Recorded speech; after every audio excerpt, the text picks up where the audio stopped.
Hey, what's up, everybody? It's your boy G. Wanted to talk 1923. We got a surprise 2 hour series finale yesterday. Man, what a great show, man. What a great show. So I just wanted to break it down for you guys. But hey, before we get into it, please like, subscribe for all things movies and TV shows. Well, we'll go ahead and let's talk about it, guys. All right. So 1923 premiered at the end of 2022 in December, I believe. Of course, a spinoff of Yellowstone, a follow up to 1883, which, let's just be honest, man, just one of the best, one of the better westerns, I guess you could say, with that have been made. I'm a huge fan of westerns. Grew up watching them. My grandfather loved them. My father so, but mainly my grandfather got me real into them. And man, 1883 was spectacular. And this is following the Dutton boys, which we saw at the end. I think it was season 4, in a flashback where we saw Tim McGraw's character, James Dutton. He died, was shot. He had 2 boys, John from 1883, and then he, of course, had Spencer. Well, 1923 follows that. We have Jacob and Kara Dutton, which is James's brother and sister-in-law, come to Montana. They were written to by Faith Hill's character. I believe her name was Margaret Dutton, if I'm not mistaken. Please let me know if I'm wrong. But she wrote to them after her husband died, and of course they pretty much turned that place into what it is, especially at the start of 1923. 1923 starts off pretty interesting, because it's an interesting time in America during the Great Depression. You currently have modern day waves of technology coming on in, but then you of course have people like the Duttons who have a certain way of life, ranching, old school, get their hands dirty. They don't need all these modern advances and things like that. And so of course their way of life is being affected by, of course, the way society is going. So 1923 is really interesting, and the first season, spectacular. I believe it was even nominated for Best Drama of the Year. Didn't win, of course, but I mean, first season was fantastic. Follows Spencer, follows John as they're older, but of course, like I said, Harrison Ford and Helen Mirren's character, Jacob and Kara Dutton, badasses. But show takes place, as I mentioned, in a different time period, an interesting time period. I always found that time to be very fascinating, because you look at all the different advantages that we have and at our disposal, this, that, etc. But back then, I mean, you wanted something, you had to make it. You had to go and obtain it somehow. Sometimes you had to go down a damn journey in order to achieve something. So, really interesting. Love the first season. Second season, I mean, as we've been following here, I mean, it's been okay. You could tell the story's coming to an end. I believe Taylor Sheridan mentioned right off the bat, he said it's only going to be 2 seasons. He only wanted to tell a certain story. And I believe it, he told what he needed to tell. And I think he wrapped it up within 2 seasons. But this series finale was just spectacular. Following up from last week's episode, where you have Alexandria, going through a great ordeal just to get back to Spencer, because they, of course, got separated at the end of last season. And I mean, just what horror she had to pretty much go through, being violated on multiple occasions, having to work, not having no money, being robbed, beaten. And then, of course, we see her pretty much on the verge of being frozen to death. Now, mind you guys, what an interesting time that was, because I mean, you couldn't drive. They didn't have roads and those type of terrains back then. So it was pretty interesting to see where she follows, and then Spencer, he's on the train ride just coming from Texas, so he's coming into Livingston, and then we know, of course, Jacob and his ragtag of Dutton ears, I guess you can say. They're going to await for him, and because Whitfield, their villain, Timothy Dalton's character, He of course, got wind of it through O'Bannon, and they're sending men to go ahead and try to kill Spencer as soon as he gets off the train. Now, this episode was nearly 2 hours long, hour and 51 minutes to be exact. Starting out, you're kind of seeing the train station there awaiting Spencer's arrival.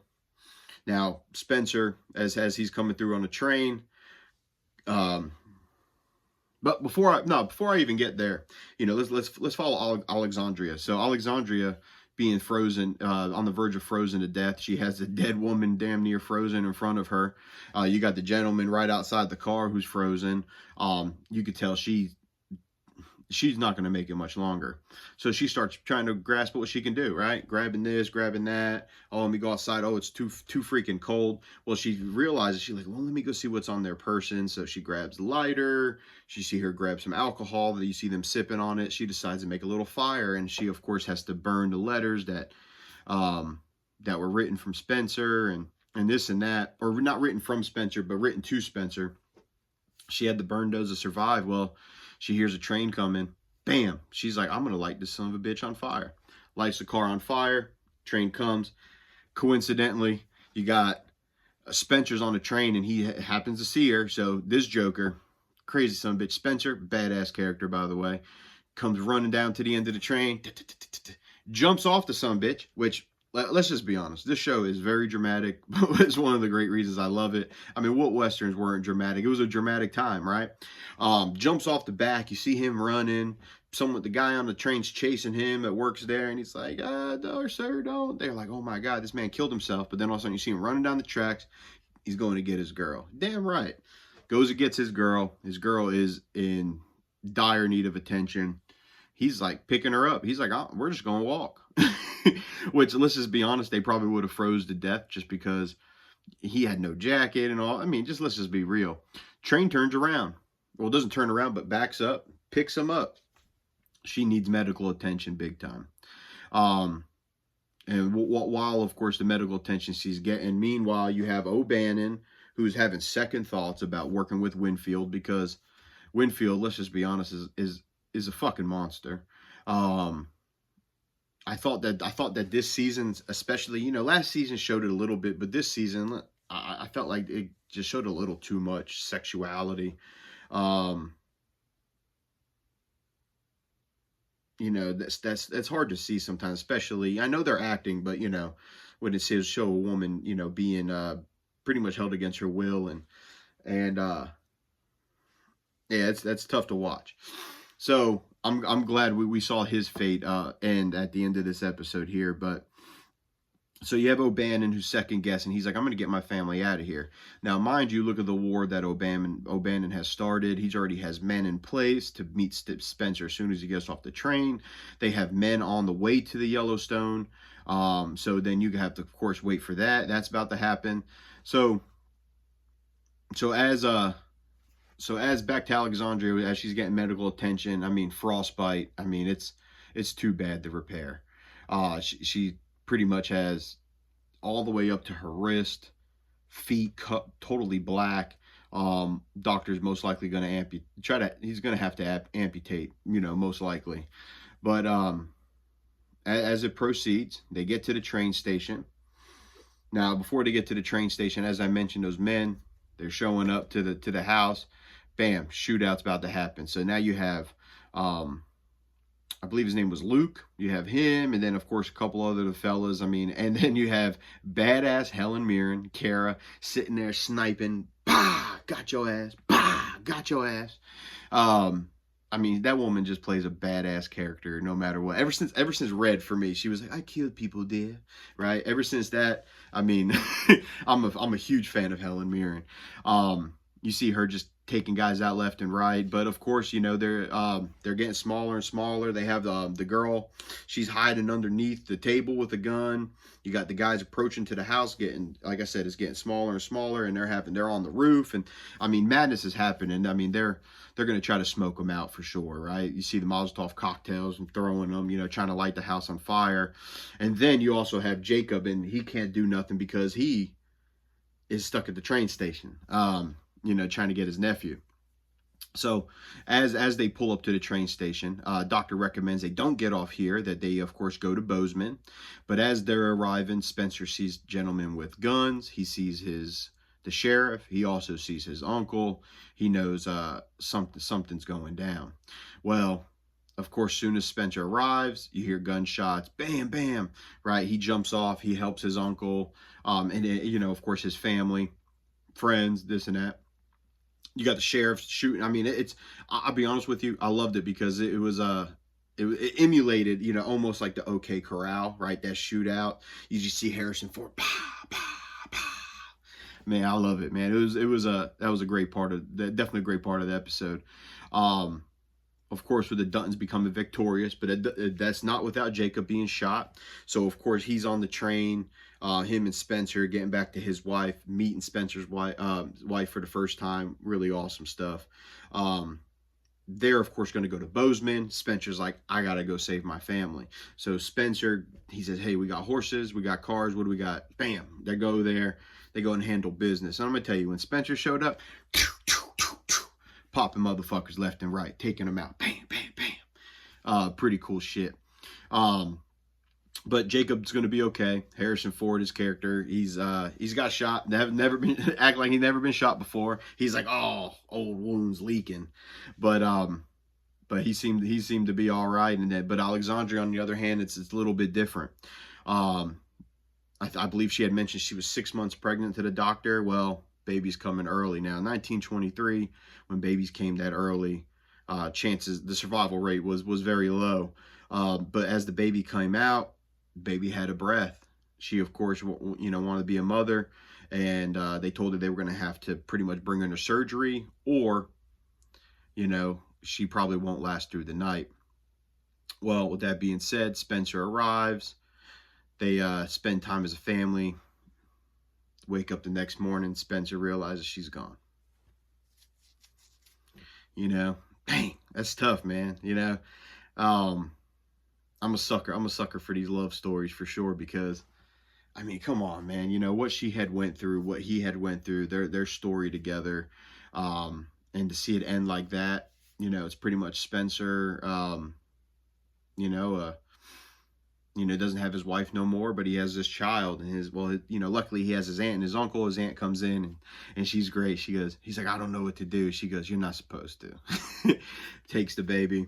But this is the part that confused me. Now, like I said, I love this show, but there are certain like quirky things, like as soon as Alexandria dies, Spencer gets up. You know, Spencer, of course, a soldier, not going to really show his emotion. He's I guess anger, you can just see it. He tells his uncle, he's like, I'm going to kill the man that killed my wife. Now, Whitfield didn't kill his wife. I mean, if somebody can explain to me kind of that thinking there, the only thing I could think of is maybe because he had to be away from his wife because of what Winfield or Whitfield, whatever the hell his name is, whatever because what he's been stirring up, maybe that's the case. But you see him and Harrison Ford show up to Whitfield's house. Whitfield's eating breakfast with, of course, pretty much his Harley Quinn, and then they have this girl that they've been torturing essentially, and then you have Spencer comes in, boom, boom, takes him out, says nobody's going to mess with us for the next 50 years, right? He tells that girl, he said, you want to be here? She's like, no. He said, go, get out of here. Good way to end the show. And then, of course, they follow up with, you see Spencer, he's wrangling the cowboys, and they're about to go get some cattle. He said he heard about some wild cattle, and he's like, hey, I'd rather catch them than to pay for them. Dang right, man. I know that. And then you see Harrison Ford says, I'm going to sit this one out, right? I mean, pretty much, foreshadowing his retirement, right? And then, of course, he tells his wife, she goes, retiring, are we? And he goes, yep, sure am. So it was definitely a good way to end the show. And then you hear about Spencer's journey. It said Spencer goes on to live about 45 more years, never remarried. I respect that. They said he did take the comfort of a widow, had another son. I don't believe they mentioned that son's name. But with this baby being named John, which she said she wanted to name him John after his brother who passed away, I'm assuming that this is Kevin Costner's grandfather. or no, this that's Kevin Costner's dad, if I'm not mistaken. But I could be wrong. If anybody want to help clear up that lineage there, but I always suspected that Spencer was, either like the grandfather or great grandfather to Kevin Costner's John Dutton, and that we see in Yellowstone. But um, then he shows him passing. He goes to his wife's grave. He dreams one last time, and it shows them dancing.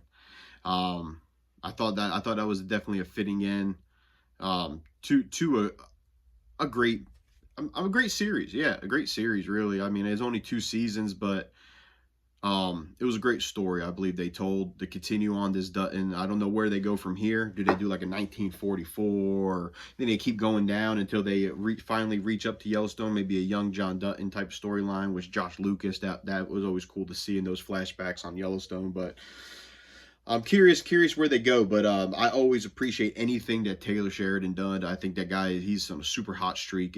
All of his projects seem to hit on a hat. I haven't checked out Lioness yet. I've been hearing a lot of great things, so when I check that out, I'll make sure to, of course, give my opinion on that for those that haven't seen it and those that just are just fans of that show.